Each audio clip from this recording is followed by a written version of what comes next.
Western Hemisphere wasn't even known about. We were operating under a different system. And it was basically one of respect and councils of leaders to try to keep the peace, because human nature is human nature.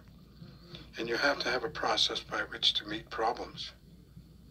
And you have to have rules and so forth. So the rules was always based around respect. And fundamental to all of that was the understanding of how the earth itself was paramount to all of our life.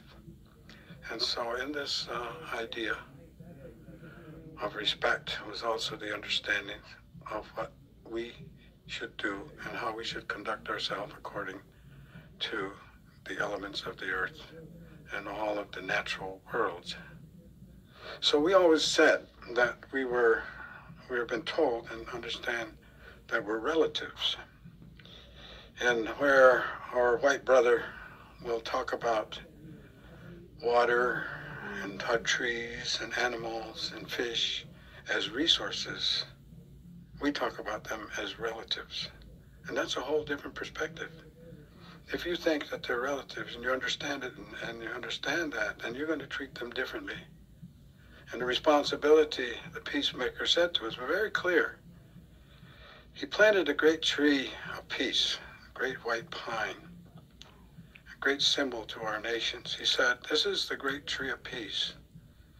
He said, its roots will be 4 white roots of truth that reach in the 4 directions of the earth. And those that have nowhere to go can follow the root back to its source and come under the protection of the great tree.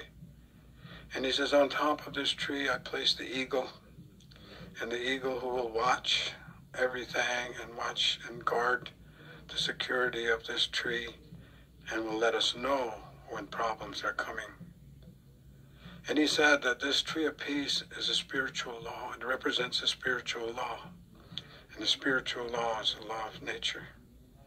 And he told us explicitly, never challenge this law, because you cannot prevail. You will not prevail. Wrap your laws, your rules, and your conduct. He said, you, the leaders, when you're weak as a human being, he said, this tree will give you your spine strength. Wrap yourself around this tree because it's powerful. Do not challenge the laws of nature, because you cannot, you will not prevail. Now that's great wisdom. That's 1,000 years ago. And it reminded us of our obligations. And so Indian nations in North America, South America, Central America, as far as I know, indigenous people around the world all have ceremonies. And these ceremonies are thanksgivings for what we have.